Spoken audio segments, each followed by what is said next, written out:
Hi, good evening. Welcome to Denver Water's Lead Reduction Program virtual community meeting on construction preparedness. This is the first time we're talking to you in the new year, so I just want to wish everyone and hope everyone had a happy and healthy holiday and a wonderful new year. My apologies in advance. We are having some technical difficulties with our interpretation, so this event will only English tonight. My name is Mickey Boehm. I work as a communications specialist on behalf of Denver Water.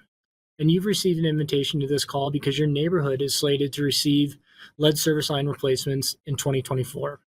Our goal for tonight is to give you an idea of what to expect before, during, and after construction.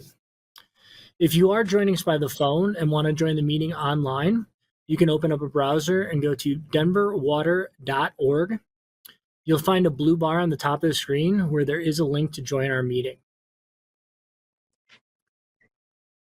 So before we get started, some guidelines to make it a great experience for everyone. We only have three. First is the golden rule. We're going to respect others. Two is try to stay focused on the topic at hand. Tonight we're covering preparedness, so let's focus on that. And three, make sure to participate in our Q&A portion. It's a good opportunity for you to get the questions you want answered directly from us.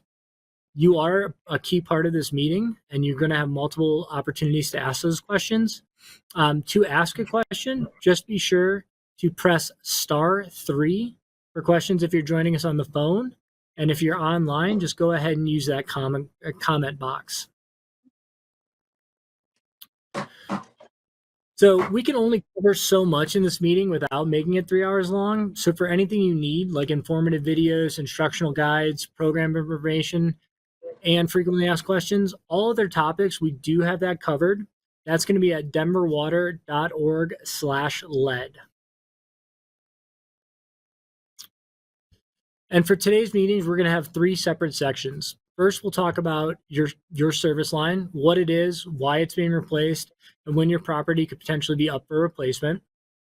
We'll then move into an overview of what to expect from the process before, during, and after your service line replacement. And finally, we're going to wrap up with a review of the action steps you can take to make this process run as efficiently as possible on your end. And just as a reminder, if you do have questions about how to make it run efficiently, *3 if you're on the phone, or the comment box if you are online. So I'm going to pass it over to my partner, Ariana, who's going to get into explain to you what a service line is. Thanks, Mickey. So water mains, water meters, service lines, it can all be very confusing. Your service line is the pipe that brings the water from the Denver Water-owned main in the street to the plumbing in the home. It's a pipe shown in the green, the diagram we have here. Thank you. And fun fact, you actually own your service line. It's not Denver Water property, and this will become really relevant in a moment. Now, replacing your service line is the heart of the lead reduction program, as they're the primary source of lead in drinking water. So, who does the lead reduction program affect? Well, it includes all of Denver Water customers who are suspected of having a lead service line. That means single family residences, duplexes, triplexes, as well as large multifamily dwellings, such as apartments. So Denver Water is also working with businesses and schools to replace lead service lines. If we think you have a lead service line, we'll be reaching out. We want to make sure that we get these lines out of the ground. Our motto is no lead left behind.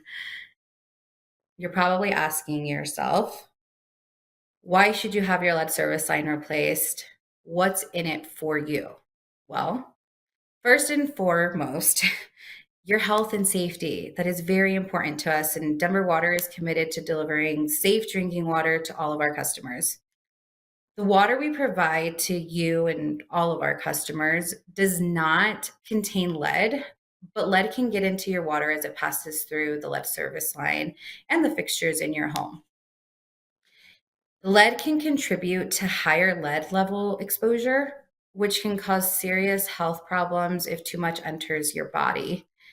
So the lead reduction program is a holistic approach that protects the health and safety of current and future generations and permanently removes the lead service lines from our community. Second, there is no direct cost to you. Even though you own your lead service line, Denver Water is taking care of the replacement at no direct cost to the customer. This isn't a minor repair. This is pretty expensive. So if you were to replace a service line on your own, it would cost you anywhere between $5,000 to $10,000. So you might be wondering, well, where are we working and when will we be in your neighborhood? Really great questions. We have an interactive map for that, and you can find it on our website at denverwater.org/lead.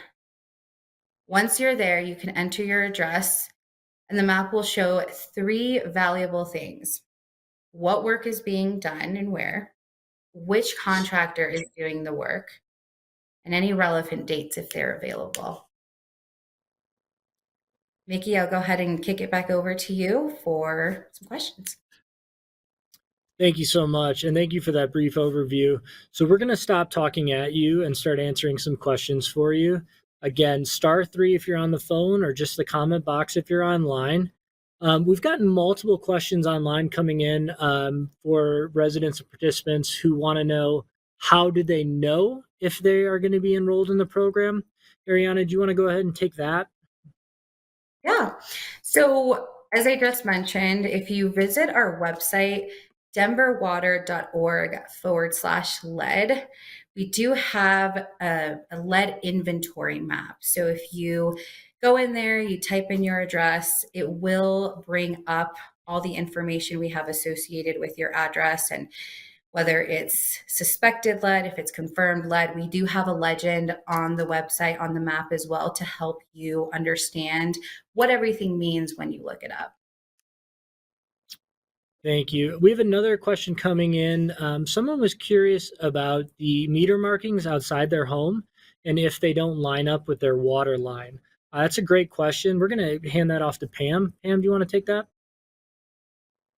Sure, thank you. Hi, everyone.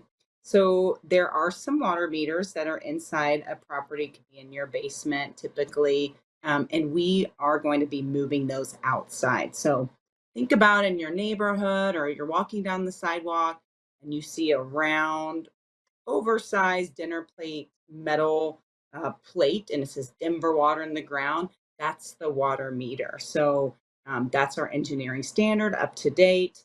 So as we do those service line replacements, that inside meter is going to be moved outside, and typically in that tree lawn area, if there is one, the public right of way space between the sidewalk and the street.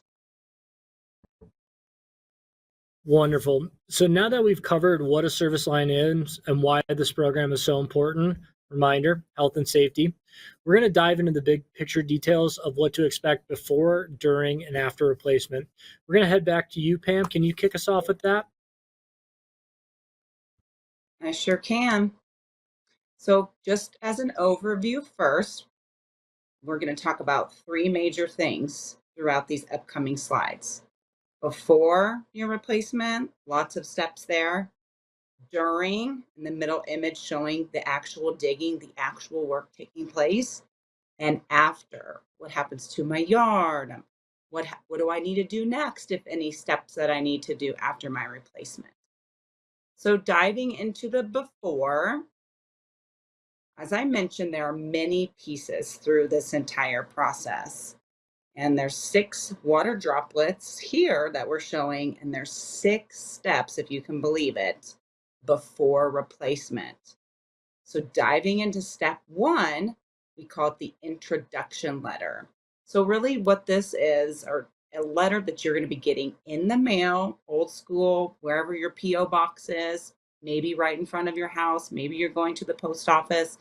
We're going to be sending that to your property, and it's going to outline that we're coming to your property for replacement for the year, and it's going to outline some next steps within that letter. So there are some properties that are going to get a water test in the mail. So that's step 2 that we will move on to. So this is going to go automatically to single family residences. And what's really important in this test is to open the box right away as you get it, read through those instructions, follow the instructions as they're laid out, and return it as quickly as you can. Now, as Ariana mentioned earlier, we are doing replacements at houses besides single family homes, multiplexes, a triplex, apartment. If you live in one of those other multi-unit type of buildings and you want to have a water test kit, not a problem. Just reach out to us, our customer care group, and they can send one directly to you.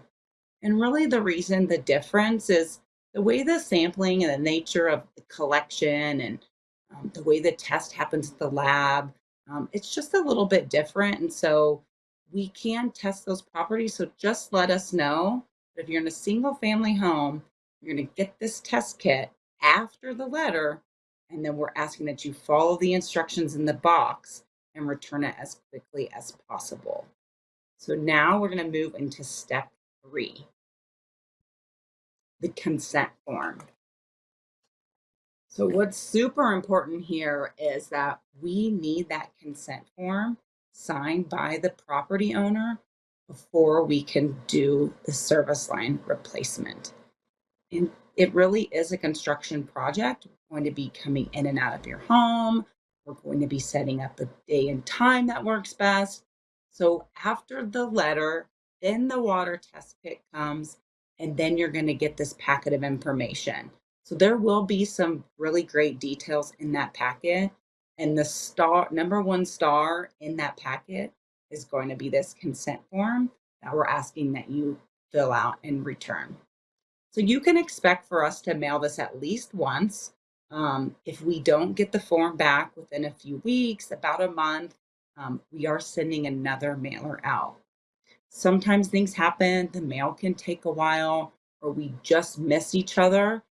Maybe you send one in and we just sent out another one. So if you get another packet in the mail and another form and you've completed it, no problem. Just know that we may have just missed each other in the mail.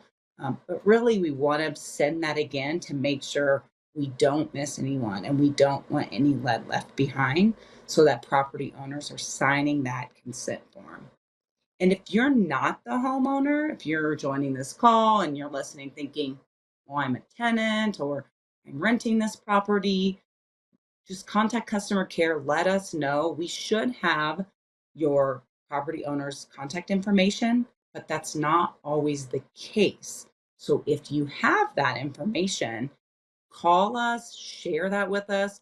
We want to make sure to get to the property owner and get this information to them so we can replace that lead service line. Moving on to step 4, there will be an in-home visit. So the consent form came, it got signed and sent back. Now it's time to dig into the details.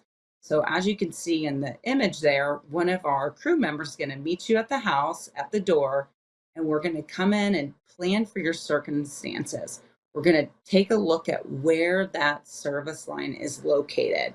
So as I mentioned earlier, sometimes comes in a basement, in a crawl space. So we're going to come in, take a look at where that water service line is coming into the property.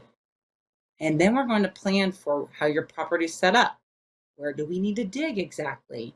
Where are the markings outside of the house where the line's coming in? Where should we dig at in the street? And that's a great time to ask all the questions you may have. I know I have numerous questions every day working on this program, and I can imagine that anyone on the line as a property owner, a tenant, someone who's involved in this program, you may have a lot of questions you want to ask, and this is a great time to do that in that in-home visit. And the crews will outline, like I said, planning for your circumstances and things that may be happening. Moving on to the 5th step, I believe is what we're on. So In this, really what we're trying to tell you is there's a lot of different contractors that work on our lead reduction program. So our Denver water crews do conduct the replacements along with some great contractors that we've partnered with that are completing the replacements. And they're going to go over again what will be impacted. Any landscaping outside, bushes or tree, or what's in the basement that you need to move out of the way. And so once those contractors come out, what you can expect to see is they're going to have those logos on their shirts or on their badge. You could ask them if you're unsure of what are you doing here? Why is this person knocking on my door? Ask for their business card. You can also check that interactive map that Ariana mentioned earlier, denverwater.org/pipes. You hover over that and it shows you those list of contractors we have there. It will show, oh, okay, I live in this neighborhood. Okay, it's saying this is my contractor. Okay, that might be matching who's at my door.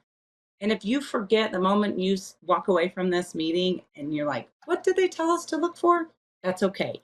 The best thing advice I give people is if when in doubt, call customer care.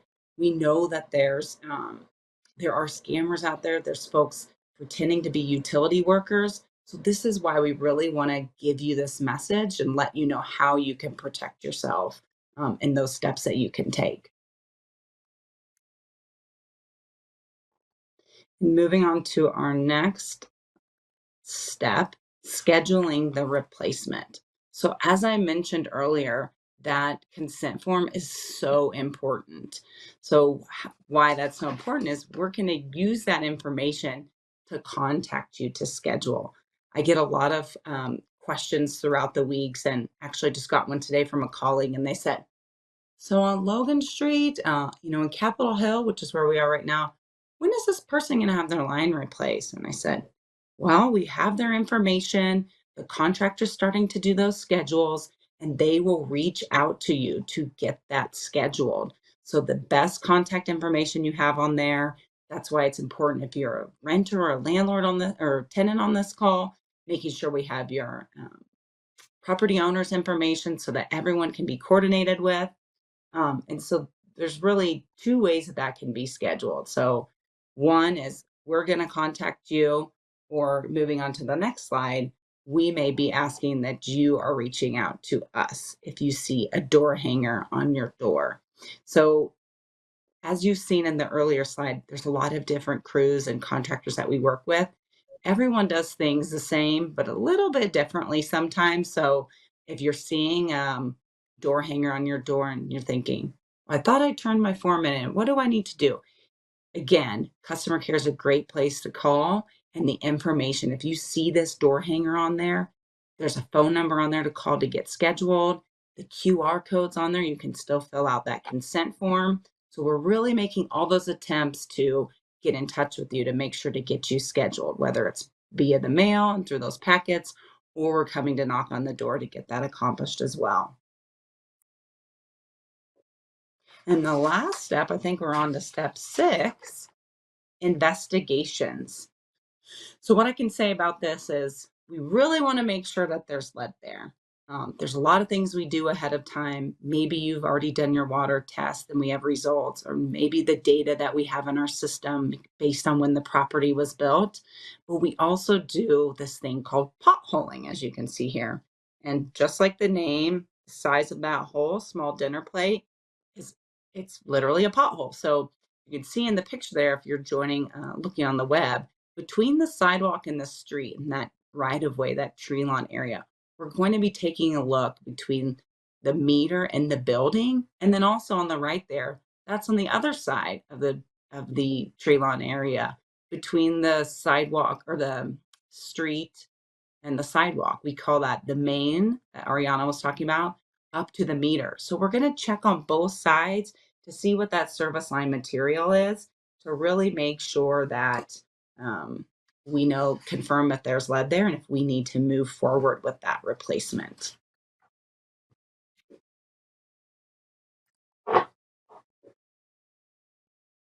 And then Mickey, I'm going to send it back over to you because those are all the 6 steps that we went through for before the service line replacement. Great. Thank you so much for that information, Pam. I'm just going to follow up with some things we've seen come in online for some questions. Thank you, everyone, for your participation. One participant had mentioned the feed is kind of dropping. All of our virtual community meetings are recorded. They are found online. We've had multiple construction preparedness meetings just like this one that you can go back and watch. Perhaps some other questions will be answered in there, but that can all be found at denverwater.org/lead. Along with the website hosting all of our virtual community meetings, it does have our online consent form for the lead reduction program. When you do land on our webpage, you will see the lead reduction program at the top. Also, if you want a shortcut, you can simply Google Denver Water lead reduction program consent form, and it should take you to that landing page as well.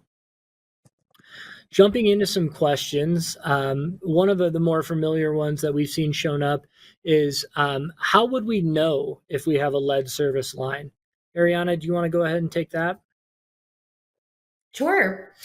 So it's really quite simple. Anything 1950, 1951 and prior is likely to have a lead service line. Now, as Pam and I have both mentioned, the best way to confirm and double check would be to check the map. And that would be by going to denverwater.org/lead. And we have an inventory map there where you can type in your address and it will tell you if you're in the program. Wonderful. And has been a comment online. If you do not have internet access, you can always call our customer service phone line. Our customer care representatives are wonderful and they'll work with you. That phone number is going to be 303-893-2444. With another question coming through online, it looks like individuals are curious. They've sent in their water quality test. The results are saying no lead. Why would there be a reason to still need to replace? Pam, do you want to cover that?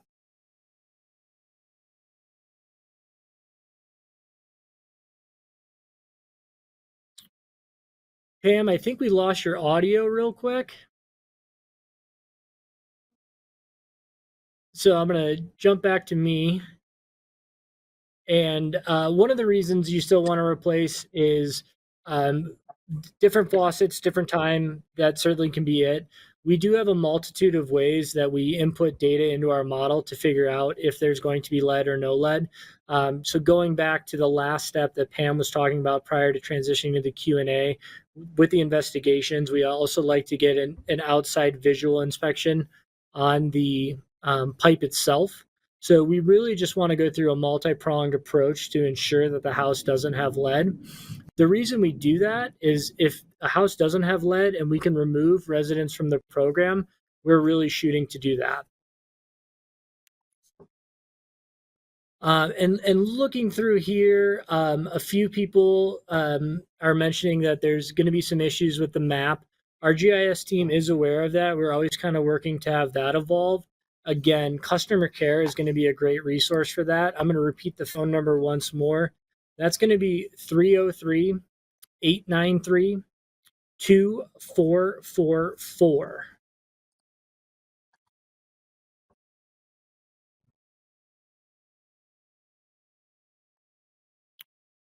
All right. And looking through, most of our questions are pretty much handled. I'm going to go ahead and we've got a great question on the line from Milo. Milo, I'm going to bring you on the line live if you want to ask your question. Oh, yeah. Hi, Milo. Yeah. Can you hear us? Yes. Do you want to go ahead and ask your question? Yes. Do we have to be home when this is done? And also, are they coming inside the house to change that pipe that runs out to the street?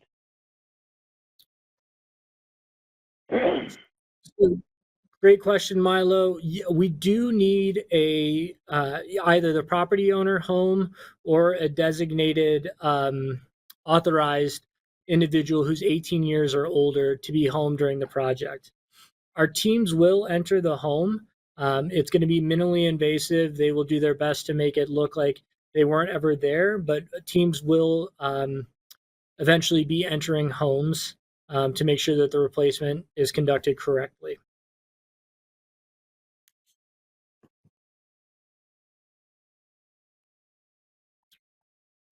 With that being said, we're going to move forward. We want to pay respect to some time. So we're going to kick it off over to Ariana, who's going to go through the process of what to expect during lead service line replacement. Ariana? Great. Thanks, Mickey. So the day has finally arrived for your lead service line replacement. There are 3 takeaways to remember about this day. Number 1, your street will be closed between 7 a.m. and 5:30 p.m. Do keep in mind road closures the signs will be put up in advance. Our crews are very accommodating, so if you have any appointments, you still need to park in your driveway, the trash needs to come through, they may be able to work with you, so we encourage you to just ask the crews. Number 2 is going to be to prepare to be out of water all day. Crews will inform you in advance of a water shutoff and once the water does come back on. However, you're going to want to complete all of your water-related routines prior to the shutoff. We have showering, cooking, filling bottles and pitchers, everyone's favorite, doing dishes, laundry, etc. So please make sure to only turn on your cold water periodically to check for running water, but do not run any water-related appliances or sprinkler systems during this time. Number 3, as Mickey just mentioned, someone 18 years of age or older must be on site all day. So we understand construction can be pretty disruptive and life is busy, but it is really important that you don't leave during construction. We need you guys to be home, that way we can address any questions or issues that arise. And then we'd like to do a final walkthrough with you once the work is actually completed. So those are the three things we want you to keep in mind. We are going to play a short video I'd like to share all with you. It provides a good overview of what to expect during this lead service line replacement process. So this will provide details such as, when to move your car, what are different techniques that we use to replace lead service lines, things of that nature. So the video has great narration for those of you on the phone. So we'll go ahead and start that now.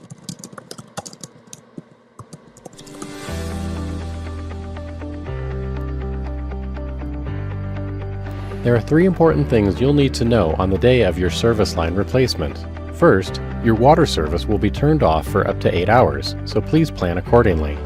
Second, the property owner or a designee who is 18 or older must be on site the entire time. Third, portions of your street will be closed from 7 a.m. to 5 p.m., so you'll need to move your vehicles in the morning to give construction crews room to park. And remember, we may be doing several service line replacements on the same street, so construction equipment could be in your neighborhood for a few weeks. Service line replacement starts by using an excavator to dig a hole in the street. Crews will then use shovels to dig down to reach the water main. This is to locate where the old lead service line connects to the water main. You'll also dig a second hole around the water meter in your yard. This is another access point to reach the service line. Crews will then go inside your house. We'll use a side entrance or back door if possible, and put down a cover to protect the floor. The pull-through technique is a common method to replace a lead service line. This involves disconnecting the old service line from the water main in the street. And then inside your house, crews will detach the service line from where it connects to your home's plumbing. We'll then feed a cable through the old service line and attach it to a coil of new copper pipe. The next step involves using an excavator on the street. The machine pulls the cable and the old lead service line through the ground. The new copper service line gets pulled through with it. Then workers connect the new copper line to the water main. In the directional boring technique, the old lead service line is left in the ground and abandoned. Crews will disconnect it from the water main and your home's plumbing so it can no longer be used. We'll then bring in a boring machine and park it on the edge of the property. Workers use this machine to bore a hole for the new service line. The boring machine drills until it reaches a designated location in the basement or crawl space. Crews attach the new copper service line to the drill and pull it back through the hole. Workers then connect the new line to the water main. We'll check all new connections to make sure they're secure. These techniques avoid having to dig a trench through your yard. However, there are some rare cases when digging a trench is required. The final step of the replacement process involves connecting the new copper service line to your indoor plumbing, and then sending water through the new pipe to your home. If your water meter was located inside your house, it will most likely be moved outside during construction. This will make it easier for us to access in the future.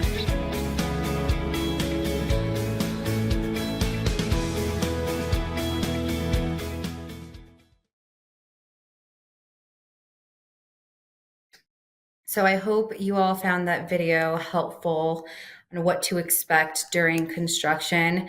I do want people to note that the lead service line replacement process itself can take anywhere between 4 to 8 hours for the actual construction to be done and your lead service line to be replaced. So just something to note. But with that, I will hand it over to Mickey for another Q&A. Thank you so much. And thank you again for everyone for the wonderful questions that continue to flow in. We're going to bring on another caller. Rosemary has a great question about following up kind of with Milo's about if they're going to be entering the home. So we're going to bring her on here now. Hi, Rosemary. Can you hear me? Yes, I can. Would you like to ask your question? Yes, thank you. I was just asking, what part of the house do they need to enter, and if they're going to be working in the crawl space? Because I have an addition to my house, so I have 2 crawl spaces. So I was wondering how this is going to work. Yes, absolutely. So Ariana, do you want to go ahead and answer Rosemary's concerns? Sure. So typically in basements, crawl spaces is where we will find the main shutoff valve to your home, which is where the construction crew will be coming in to connect the copper line to your internal plumbing. So if you know where your main shutoff valve is to your house, to your main water line, that is where they will be performing the work. Yeah, sometimes our crew members and contractors can do their best Spider-Man imitation and really get into some small spaces. We had a great question come online from a participant, Taylor, who's been using the online map, and they mentioned that it indicates a new water main will be installed on their street in Q3 of 2024. Will the service lines be replaced as well? That is a great question. So when we are doing actual main replacements, whenever a Denver Water crew comes in contact with any lead service lines, they will go ahead and do those replacements during the main replacement as well. Another one that keeps coming in from multiple folks is the need to move things out of the way, perhaps obstruction, whether it's outside, maybe mulch, or indoors to prep for the replacement. Pam, do you want to cover that? Sure. Thank you. Can you hear me, Mickey? We can. The wonders of live Hey. TV, you are back and working. Okay. Thanks, everyone. It's been a little rough with the world of technology over here today. Okay. So, yes, we need clear, unobstructed access. So if you are, as Ariana mentioned, that basement, that crawl space, you think you know where the water is, maybe not, moving boxes, bed, whatever that may be in the way. And remember that in-home visit that I talked about. That's part of that visit, is taking a look where the line is and how do we get access back there. So, there may be a time period after that in-home visit the crew helps you figure out where that's at, and then you've got maybe a little bit of time to move some things around that you need to move. From an outside point of view, is there mulch in the way, different things?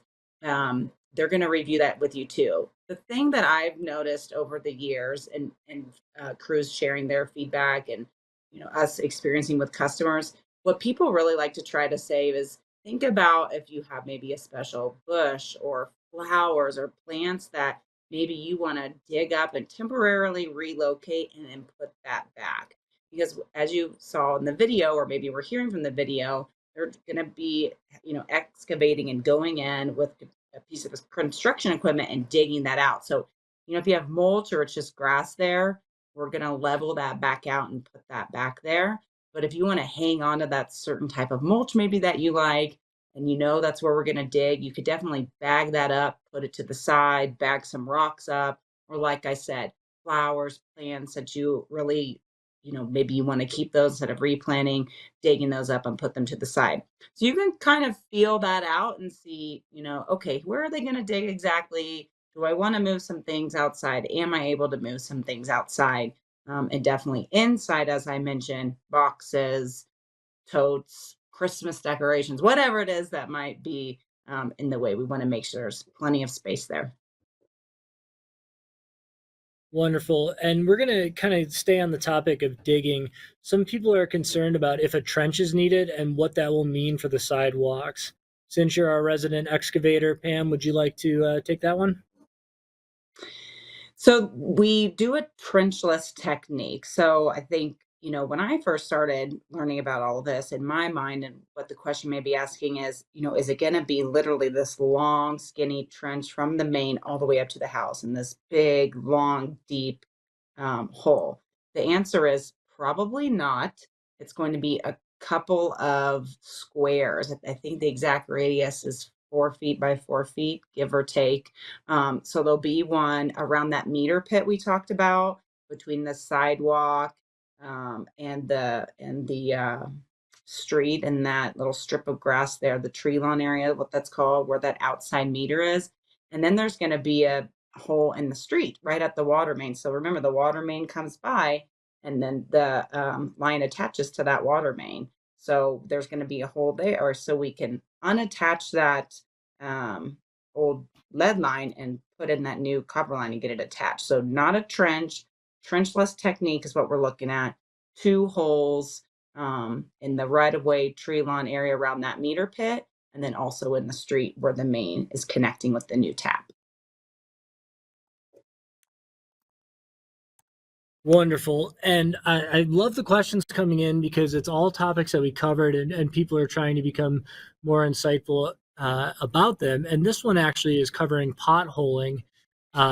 People are interested when they're going to get their potholing results, how they're going to get them. Would one of you like to take that? Sure, I can take it, Ariana. So when we're doing potholing before your service line, if we find lead, you're going to remain in the program, and this whole process is going to proceed for you. You'll get a call from the scheduler. If you see them out there potholing, and you catch a crew member, you may even ask them, what did you find? If they're finding any portion of that line is lead, we're going to be getting it out. Sometimes we may find sections where it's the current standard, which is copper. And maybe at some point years ago, part of that line got replaced, but that's not what the standard is now. And, we don't want any lead in there. So we don't want any lead left behind. So if we're going to find any even small section of lead, we're going to be taking that out. So you won't necessarily get a result in the mail if we find lead. Just assume that things are still moving forward. If we find everything to be copper, so all the potholes we do in the inside in-home visit when they're looking at that service line, if we see copper coming into the house, then all that data is going to come back to our data team, and they're going to review everything. There's certain stipulations, if you will, on, okay, did we find all copper? Are we really sure there's no lead here? And all that data has to be crunched. And then after that, we call it a program removal letter. Then you would get something in the mail at that point that says, we did all the polling, we did all these investigations. You're no longer in our lead reduction program. Thank you so much for all that you've done working together with us. So it's really a really long two-part question, but to sum it up as if we find lead from potholing, not going to get a result in the mail. We're just going to keep moving forward and replacing. If we find that there is no lead, we think there's no lead, then you will get some notification from Denver Water that says you're not in the lead program anymore. Wonderful. A big topic coming up in the chat is questions about the sidewalks, and I think this is just a good reminder with the weather we've had that you are responsible for the sidewalks in front of your home when there is snow. So I please ask that if you are able, you go out and kind of clear those sidewalks for the folks that need to use it. But Ariana, do you want to talk about the sidewalks, and if it gets damaged, do we replace it? Yeah, of course. It's a really great question, and we get this a lot. So people are concerned, what's going to happen to my sidewalk if you damage it? Will you restore it? And the short answer is yes.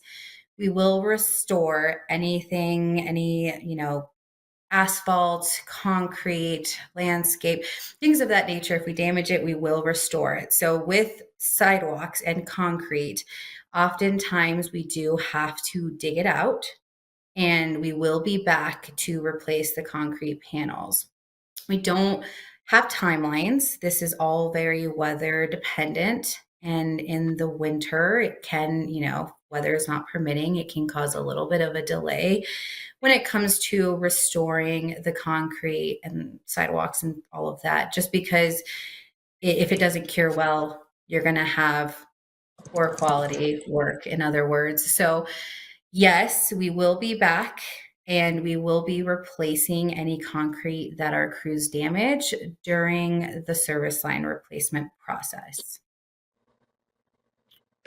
All right, wonderful. And just as a heads up, we will have time for one more Q&A session at the end. So continue to ask very insightful questions. *3 if you're on the phone, chat box if you're online.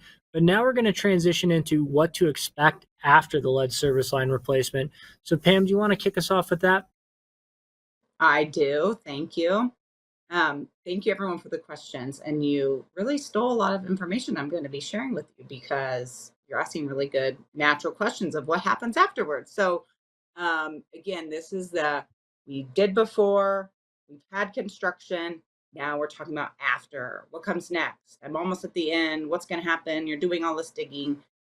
So we'll get into those details. So there's really 3 important pieces. And as you can see here, flushing, and not toilets, but flushing water faucets. We'll get into more on that in a minute. Restoration, which are a lot of the questions we just addressed. What happens to the hole? And what about the sidewalks or the street if it gets messed up? So restoration, and then retesting. So you've already tested beforehand, the kits that we sent you, and then we're going to send up an offer to have you test again afterwards. And we're going to talk about why. So again, flushing, restoration, and retesting afterwards. So here we go. Moving into flushing.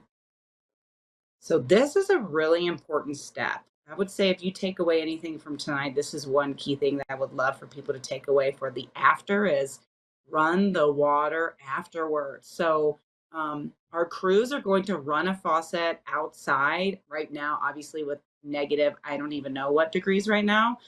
That's not going to be feasible, but they are going to stick with you, come in afterwards, and then walk through the house afterwards to flush those faucets, sinks, bathtubs, and really just get a good flow going through the house.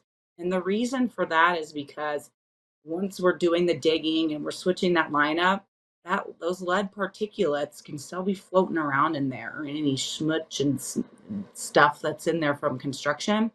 And we want to make sure that all of that's out. We don't want anybody consuming that. So this is a really important step. So there's 3 things there. After the construction originally, doing that initial flush, making sure you stick around to get that completed, and they're going to leave behind some flushing instructions.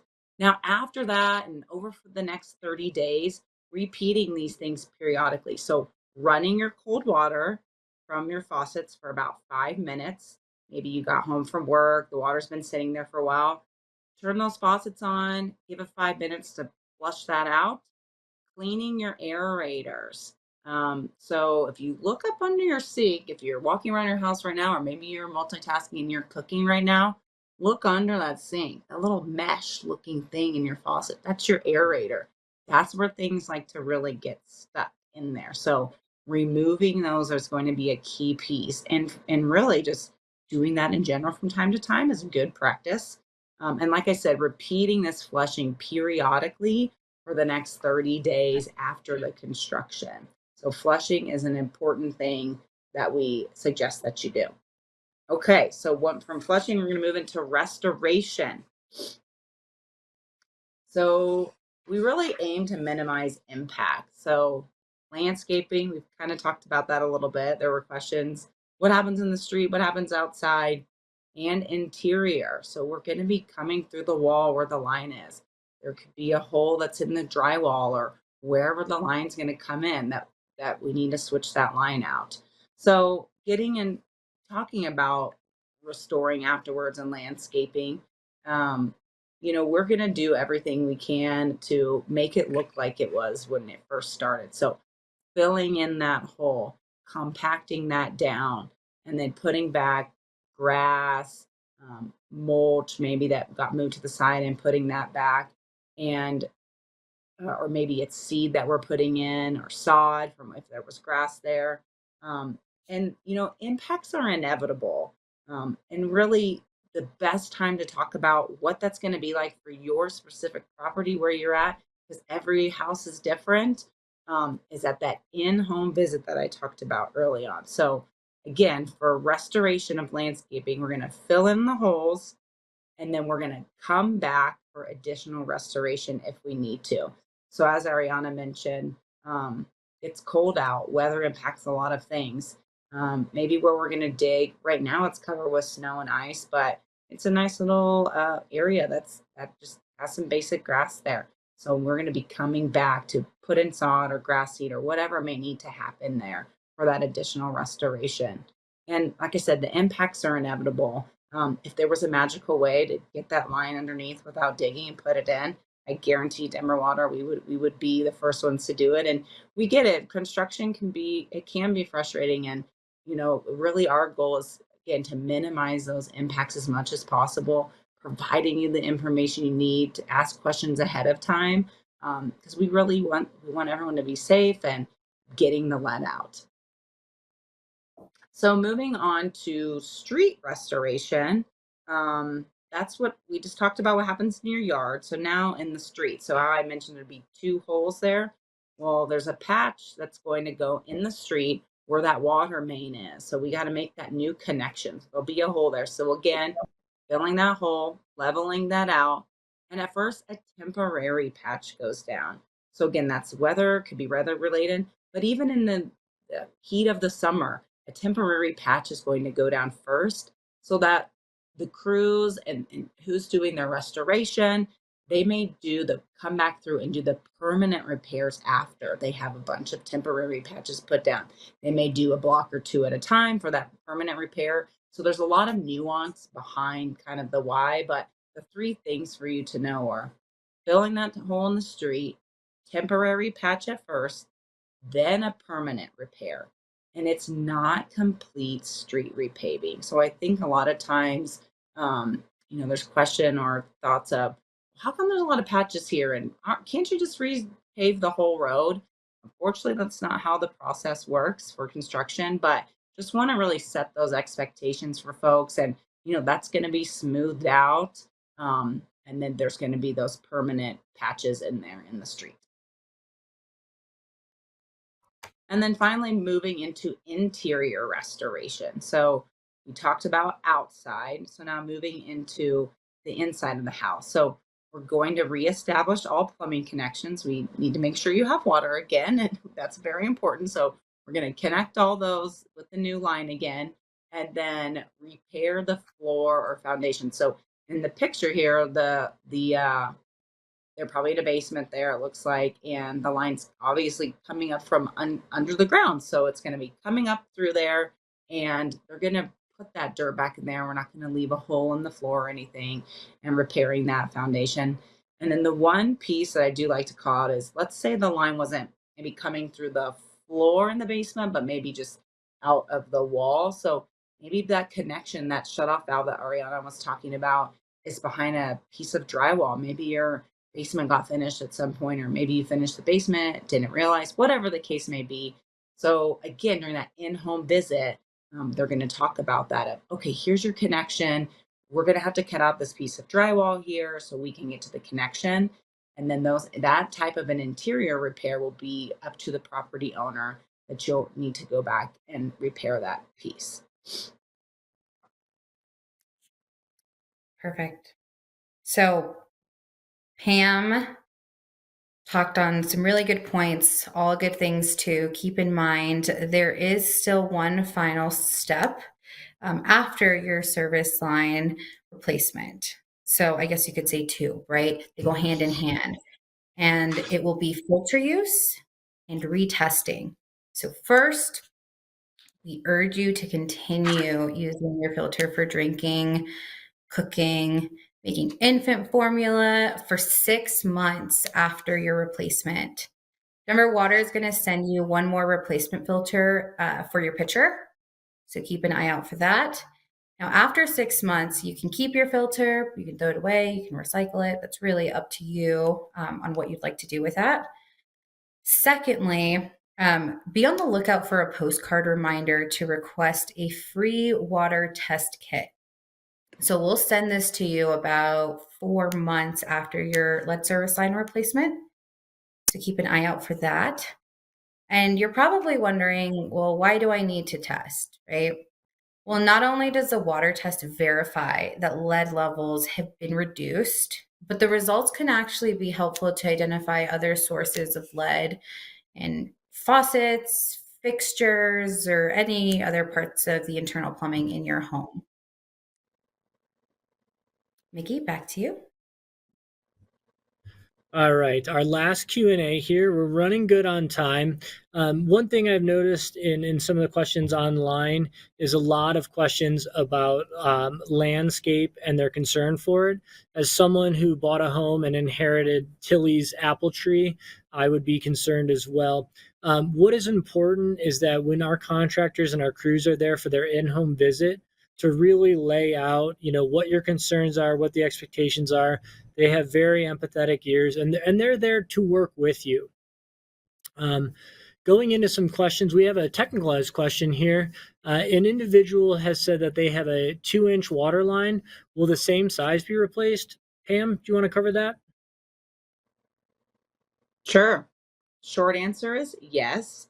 I think as long as, as Ariana mentioned, these are old buildings, right? And these are old taps. 1951 and before is what we're talking about. So sometimes weird things have happened where the tap doesn't match the size of the line or the meter, things like that. So the reason I'm mentioning that to this question is, if those things don't line up quite appropriately, the size may change. Otherwise, majority, if not all of the time, we are replacing in kind. So a 3/4 inch service line is typical for like a single family resident or duplex type of house. The 2-inch line that you're speaking of, I'm assuming that might be a commercial property or maybe a larger apartment building.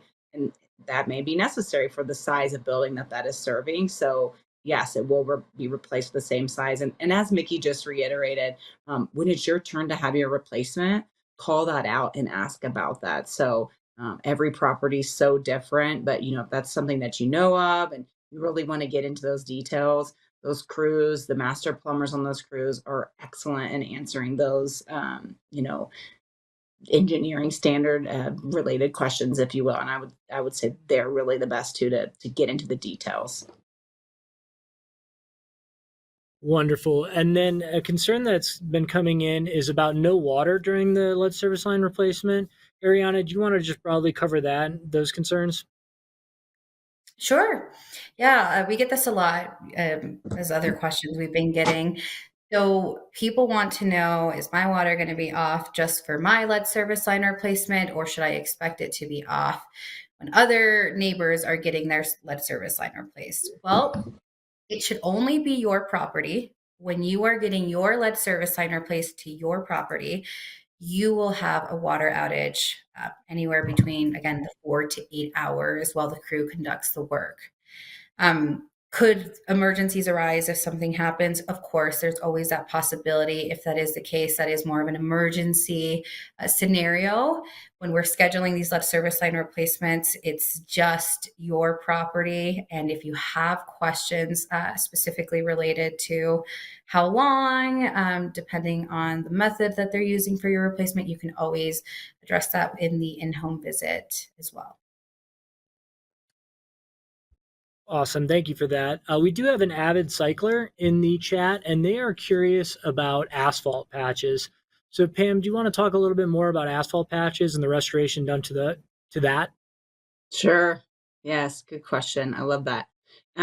So that temporary patch is, and let me preface with I am not a complete expert on all things construction, so I am going to really do my best in my experience here. So the way I've really seen it, that temporary patch is it's kind of loosey, gravelly, compacted in there, right?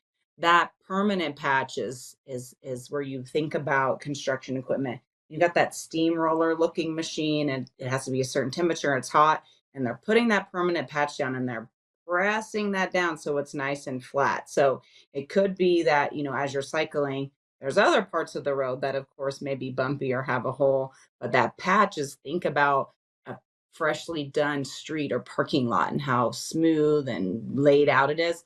That's how those patches are going to be, and that's the goal. I would say, if you are biking to and from your home, you're in the area, or whatever the case may be, and you notice like, oh man, this started out good, but this isn't looking so great. I mean, things can happen in weather, and there's so many different factors. So, contact us, contact customer care, or, reach out to the connection that you may have with the contractor who's doing the work. And maybe there's something that didn't go so great with the patch, and we need to come back and take a look at it. It doesn't happen that often, but, things like that can happen. So, as Mickey mentioned, we really want to work together with you, and we are empathetic to hearing concerns and questions that customers have. And we really aim to, like I said, minimize those impacts and put things back to where they were. It may not be exactly perfect how it ever was in the beginning, but we're going to get really close to that. So hopefully that helps answer the question, just that permanent patch and thinking about how those are going to look on the street. Wonderful. Thanks for that, Pam. And thank you all for the wonderful questions. Thank you for staying with us. We are running a little bit over on time. I do want to take the opportunity just to plug a couple of things. denverwater.org/lead. If you go to our community partners and events page, you'll be able to see this video recorded probably within the next 2 days. But while you're there, and if tonight there's no good TV shows on to watch, we have our meeting from November that covers the LRP program, the lead reduction program as a whole, an overview there for you, as well as a meeting from October on construction preparedness, where we did cover the same information and answer some different questions as well. But before we get out of here, the last thing we're going to do is pass it back over to Ariana to review some action steps for you. Yeah, great. Thanks, Mickey, for the reminder. That's all really great information to keep in mind. So I want to recap and highlight what we talked about today. There's 4 action items for you to take away from this. Number 1 is going to be to complete the water test kit if you receive one before your replacement. Number 2, as the property owner, sign and return the consent form so that we can move forward with the work and replacement. A reminder that this can be done online by visiting denverwater.org/consent.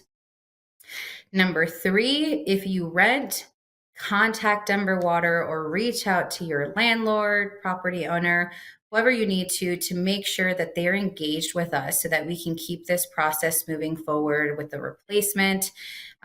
We can't really do anything without the property owner's signed consent. So please, please, please keep that in mind. Number 4 is going to be, after your replacement, continue using your filter for added protection. Watch for the water quality test kit postcard in the mail. and request a free kit to retest. This is really important, you guys. We also encourage you to sign up for email updates by visiting denverwater.org/lead. You can reach out to us via email, lead@denverwater.org, or by phone by calling 303-893-2444 for any additional questions that you might have.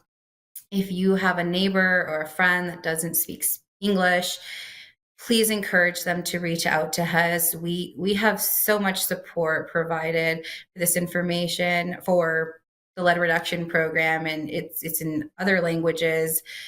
We just eager everyone to support everyone's participation in this program. And as a part of this effort, the lead reduction program website is available in both English and Spanish.